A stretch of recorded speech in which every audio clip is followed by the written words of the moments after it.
Is infinite growth possible on a finite planet? When I ask the question this way, your impulse is likely to either be to say, well, obviously not, or to argue with my premise and say, well, but we're not going to be limited to a finite planet, we're going to expand to the stars. And there actually is an argument, and it's one that I believe for most of my adult life, that infinite growth on a finite planet is possible, but it depends on a number of assumptions that I'm now questioning, and a sort of selective combination of rationalistic with empirical arguments in a way that I now kind of question some of these underlying assumptions that are baked in but not explicitly stated. I mean, all arguments ultimately, they're a combination of the rational and empirical. It's just the way that these arguments fit together. Now I'm questioning both a lot of these premises and then a lot of the seams in these arguments. But there's an argument that, as I said, I bought into for most of my adult life. Most of my life, nearly all of my adult life. And the way I learned it, I think, was largely through like magazines, blog posts, essays, and possibly books that I don't remember. So I can only actually point to one book kind of making this argument that I've read and remember, which is The Rational Optimist by Matt Ridley. But Steven Pinker, as I understand it, made a similar argument in Enlightenment Now, and there's probably others. But the arguments I'm going to state aren't just based on Ridley, and go beyond him in some ways, I think, but it's how they all fit together. And so there's a few things sort of making this case. So part of it is to say, well, if you look at sort of the most fundamental resources that we use, most of it has been new ways to get energy, and we're nowhere close to exhausting the Earth's, like, even just solar energy, much less nuclear energy. And so for the populations we have, and it seems like population is flattening out, then it's effectively infinite for us because we're just nowhere close to reaching the maximum of the energy that we would need to use to raise standards of living. Although you'll notice sort of baked into this is the assumption that the flattening out of population and now collapse that we're seeing now is going to be a permanent thing, which sort of doesn't address the question of, well, could we have infinite growth in terms of living standards and have infinite population growth too? And leave that for maybe the end of the video or a different question. But that's first part of it, is this assumption that, okay, most of our needs are going to be about energy and we're not using nearly like all of the solar and nuclear energy that we could be using. And then the second point is an empirical point, which is that ever since Thomas Malthus, who I have not read, but I need to read him because he's one of these people, when you start digging, you realize just how many people he influenced, both in terms of like directly building on his thinking and responding to and trying to discredit him. And his original predictions have not been borne out, and yet he's been compelling and people have tried to justify him despite that. But they made sense at the time, which is that human population grew geometrically. So, for example, you have two people have 4 kids, and then their kids get married, and each of those kids has 4 kids. So within 2 generations, the population has quadrupled, and it goes on like that. Whereas food has grown only arithmetically, so linearly. But a couple of things changed there, one of which has been the flattening of population growth, and one of which has been the effectively geometrical increase in food, which is something that I've talked about this book way back early in the channel on my video on modularity, The Wizard and the Prophet by Charles Mann. And so Norman Borlaug, who is the wizard in this book, and then William Vogt is the prophet. And it's sort of this talk about these clash of views between the techno-optimists, the wizards like Borlaug, who say we'll always find our way out of these problems through technology. And so that's actually kind of the critical point of the second argument, which is, well, not only have the critics always been wrong, but they've been wrong because we have found new technologies that let us solve the problem that way. And so, for example, a popular example is oil, because oil was the main source of energy and light.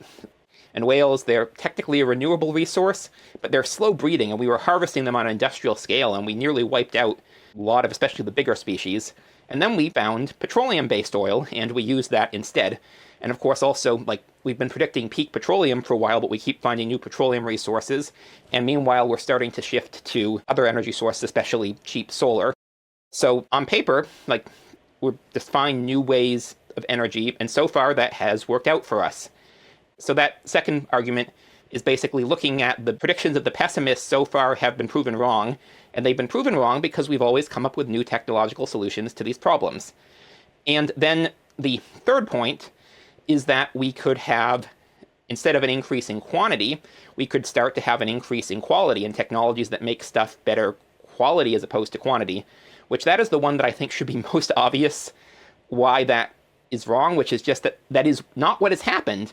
We've gone in the opposite direction, and we've started, as energy has become cheaper, as scale of companies and supply chains have increased, we've started making more things disposable as opposed to making them to last and making them fixable, and treating the inputs that go into them as essentially free as disposable too. But there's still these other 2 points. And so the second point with regards to, well, these predictions have always been wrong so far and we've come up with new technology. So the critics would generally argue, well, humans are still an animal, and animals are constrained by carrying capacity. And just because we've increased our carrying capacity, that doesn't mean we'll keep doing it indefinitely. Plus, in a lot of these cases, we're essentially robbing Peter to pay Paul, or like borrowing against the future to make stuff work now. I mean, a great example of this that comes up is fossil water, where a lot of parts of the world are dependent on aquifers that we're depleting way faster than they can replenish, especially when they're in the desert and they're not really replenishing at all. And you could have, okay, if you're near the sea, you could maybe have desalination with enough energy, but that also fragilizes things. And one point that Charles Mann makes in this book, The Wizard and the Prophet, is that, and he doesn't reference Nassim Nicholas Taleb's Anti-Fragile, like this came out, I think, around the same time, but larger, more complex supply chains tend to also have more risk of catastrophic failure, which would also sort of get to Taleb's black swan ideas.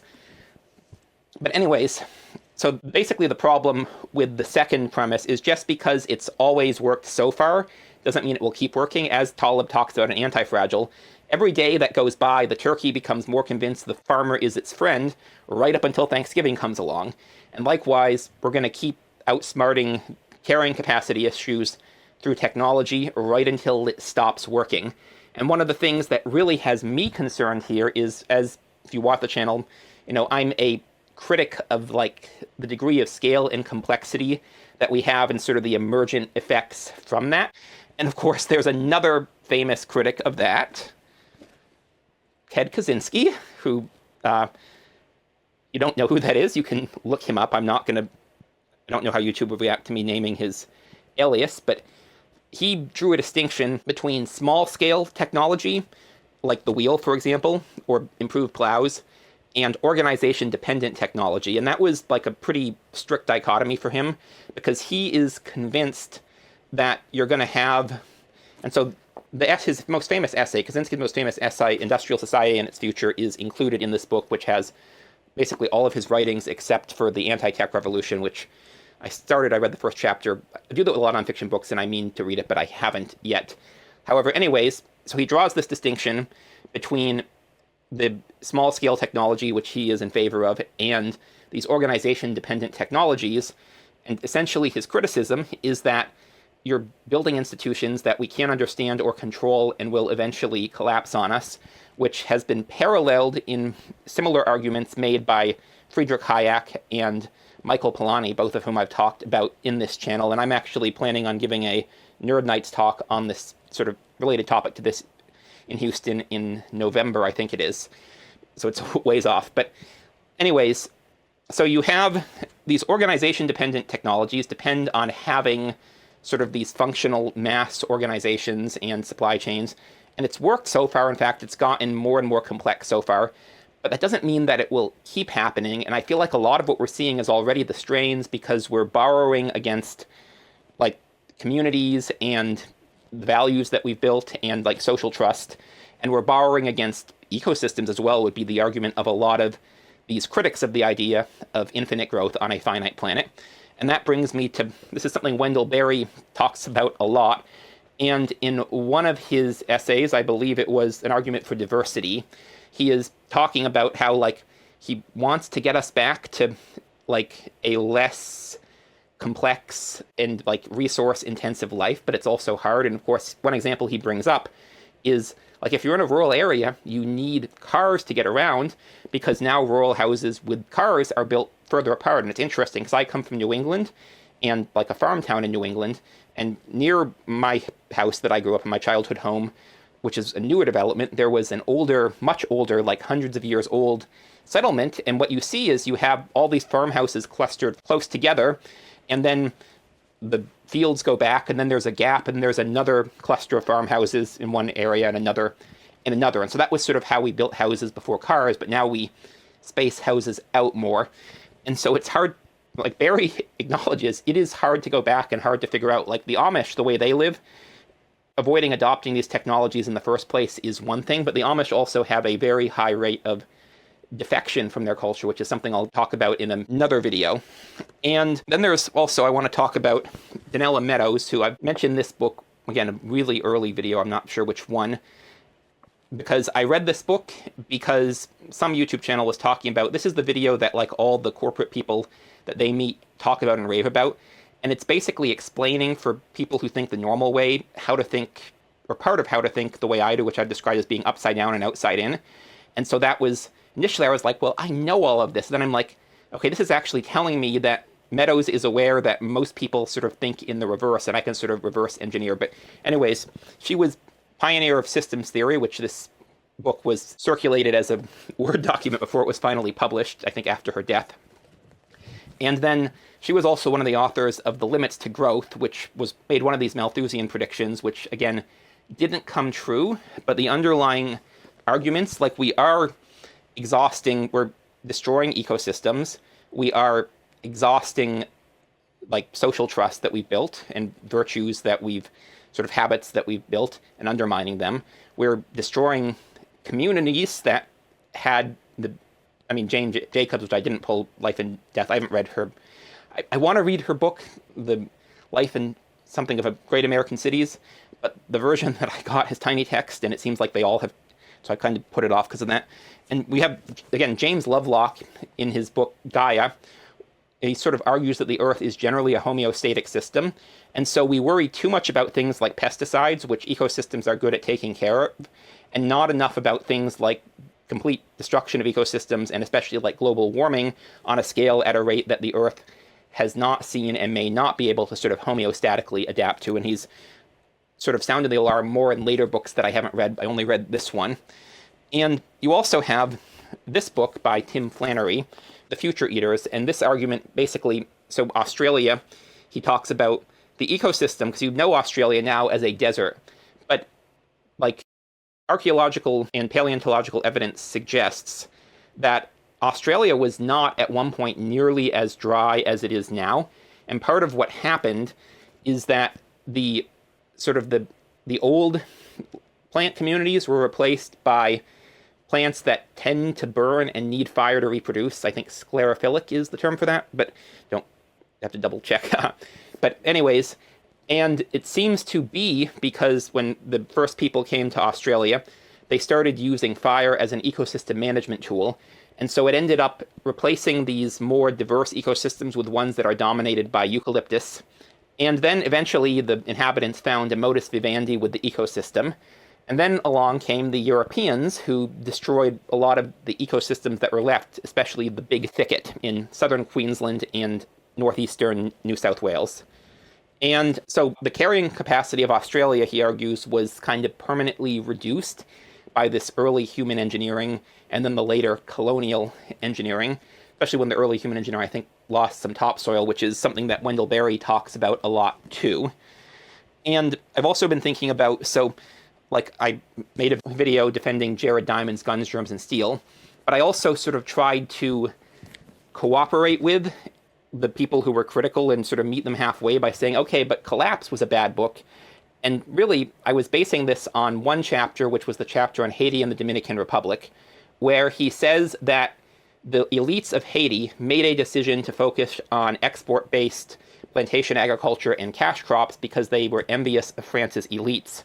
Which, if you know anything about the history of Haiti, the reason that the elites of Haiti sort of forced people back onto the plantation to grow cash crops was because France imposed a massive indemnity on Haiti, making them compensate all of the slave owners for their loss of human property. And so I sort of got hung up on the fact that he ignored this critical element in sort of the moralization of what happened with Haiti and sort of made it seem like it's, I mean, I criticize elites too, but I was like, okay, but you're ignoring that it was decision by France, but it doesn't really change the point that it was human decisions that led to the environmental degradation of Haiti compared to the Dominican Republic. And I probably want to reread this book at some point, but I have so many books I want to read and reread, I don't know if I will. because this book comes in for even more criticism than Guns, Germs, and Steel. And I think a lot of that criticism is because he is arguing that a lot of what we're doing is unsustainable, and that sort of goes against a lot of neoliberal assumptions. And I'm kind of suspecting now that he was more on the money here than I think, although, again, I read it 20-ish years ago almost. No, not 20, 15 years ago. And I haven't reread it, so I don't really know. But all of this stuff that I'm talking about basically gets to, so these three arguments that initially convinced me that, yeah, we could have infinite growth on a finite planet. Well, the last one about, well, we could go to have better quality instead of quantity. Well, everything I've seen is, so far, the more complexity like we have here, the more disposable we make things, so that doesn't seem to be happening yet.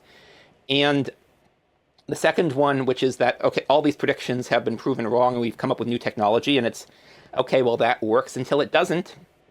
And we're undermining a lot of the various things, these organic systems that we need to make this work. And it's already, I think, we're sort of socially hitting a breaking point. And we might hit a breaking point ecologically, too. I mean, a lot of places already sort of seem to be like, if you read about the desertification of the Sahel in Africa, but it's potentially going to get worse. And then with respect to the last point, which I haven't really addressed, which is, well, we have, like, a lot of this stuff that we do is basically dependent on energy, and we're going to keep finding new ways to use energy. There's so much solar energy we don't use. We could use nuclear energy. Well, I mean, look at what we're seeing now with these AI data centers, right? Where they're using massive amounts of energy and water to do stuff that is questionable utility, but it's not actually so far encouraging us, and it might encourage us to do more cheap solar. But solar is what Kaczynski would call like an organization-dependent technology. Photovoltaic cells are very dependent on very complex organizational systems, and they're also, as Barry would note, like they are hugely extractive and environmentally damaging. And nuclear power, maybe the issue with nuclear power is mostly regulatory. Nuclear power could be way more efficient. I won't get into, other people have made videos on this. I might see if I can find a good one, but probably not, because I want to get this video out tomorrow. But there's plenty of people who've made good videos on why nuclear energy makes more sense ecologically. But one of the issues with it, and one that I noticed that Charles Mann sort of identified in this book that was what I talked about in my video on modularity, is that at least solar panels, like on the local, like home level, like it's a lot more modular and a lot more resilient, whereas nuclear energy requires these big infrastructure projects. And one of the things nuclear people have tried to do is to make nuclear power more modular. But it's not clear to me that we can like have infinite energy or way more energy than we use on this Earth without more ecological degradation, especially like look at what we're starting to do with water with these AI data centers, because even using more energy, it comes with water and these other limitations. And when we have more energy, again, so we're more wasteful of other resources like water. But then the other thing is it's dependent on population doing exactly what we want. And so there's really three possibilities, which are we're going to see a complete population collapse and then sort of level off, which is sort of the optimistic thing, but I don't think it's going to happen. Or it's going to be a crash and then another rise again, which would take us back to the question of, can we have infinite population growth? Or we're going to see oscillation, which is what you see in some like animal populations or certain circumstances. But basically, all of these three premises I fundamentally question now. And I'm also questioning a lot about how they interact. Like, I describe myself for simplicity's sake as libertarian, although it's like I'm not standard, like, it's not about liberty, like, don't tread on me, government. It's more about not thinking social engineering works and being a critic of, like, bigness. And I would used to say, well, big government and big business go hand in hand, which they do. But one thing that I didn't really realize until recently, I want to make a video on, is that even markets depend on big governments and big bureaucracy, because the standard libertarian answer to big business is, well, shrink down the government and you'll have more competition. But that actually requires an active government, and it comes with trade-offs in terms of growth, which is a book Thomas Phillipton talked about in The Great Reversal a little bit, but I didn't pull it, and I'll save that discussion for another time. I probably want to make a whole video on this question of like the relationship of governments to markets and whether you could have governments reliably keeping business small by keeping markets competitive without having massive governments, and also whether that would be desirable. But in the short term, I feel like it's just, I mean, I don't have a good answer to this, but I do think I'm increasingly coming around to, again, Charles Mann, like the wizard and the prophet. I'm coming around to the prophet side. And another thing I've been thinking about here is, so Adam Smith in the first volume, and this is the second volume of Wealth of Nations, talks about, like, we have limitations on, like, how much food we can consume, but humans effectively, at least as far as he'd seen, you have more money, you spend more on clothing and housing indefinitely. Now we have other things to spend that on too, so there's two things there. One of which is, like, I know, for example, if I had the ability to have, like, I don't think I'd ever be able to use like a 200-bedroom mansion, but I would easily, if I had a partner and I was having kids, like, want a 12-bedroom house. Like, if I had that option, if I could afford it, I would absolutely want to take that. And of course, you can question, well, should I? Which is, leave that for a future question if I ever get to that point. Right now, I can't afford something like that. And I don't spend a lot on clothing, but I do spend a lot on books, for example. Although in this case, a lot of my spending on books is because I live in Texas, which the libraries tend to not keep books that are older than 20 or 30 years, like even in the big cities, and they tend to not get a lot of the books that I'm interested in the first place. And if I lived in Massachusetts, which has a much wider variety of books, and people keep older books, and libraries keep older books much longer, I would probably have a lot fewer books. And the other thing is, interlibrary loan in Massachusetts is way easier than in Texas. But the thing is, like, if I had more money, I would absolutely spend more money on books. I would find things to spend money on. And I think most people would, like, given the chance, we would find ways to consume more resources directly.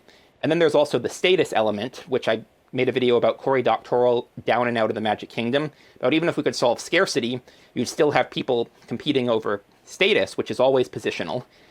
And I think one interesting about Smith is that housing and clothing, there's some inherent demand for them, but they're also positional goods to some extent, or they do sort of indicate status. And so basically, like, I don't have a good solution here. Like, there are people who just say, well, like, degrowth. And Wendell Berry would say, because the criticism of that is, well, one person can make a difference, and he'd say, yeah, but everyone collectively is. But you're never going to get most people on board with that until it becomes, like, dire. And so, like, I don't have a solution here, but I am coming around to thinking the alarmists are probably right. And I mean, there's two ways it could go forward. One is the catastrophic collapse of, like, ecosystems and such, which I would like to think is less likely, although I'm thinking it's more likely than I thought. The other one is that since we're already having a crashing population, we end up sort of muddling through in a slightly worse world and coming to accommodation with what we have, which is sort of Tim Flannery's argument about what happened with the first Australians. Yeah, I don't have a good solution here, but I am coming to the conclusion, with the one that I probably most of you would say obvious when I put it that way, that yeah, despite the initially seemingly compelling arguments, we really cannot have infinite growth on a finite planet. But it's going to be really hard to figure out what to do about it aside from waiting for collapse. And so I don't have an answer here, but I've been thinking about this and I want to talk about it. So thanks for listening. I'm Magpie, and I'll see y'all on the next one.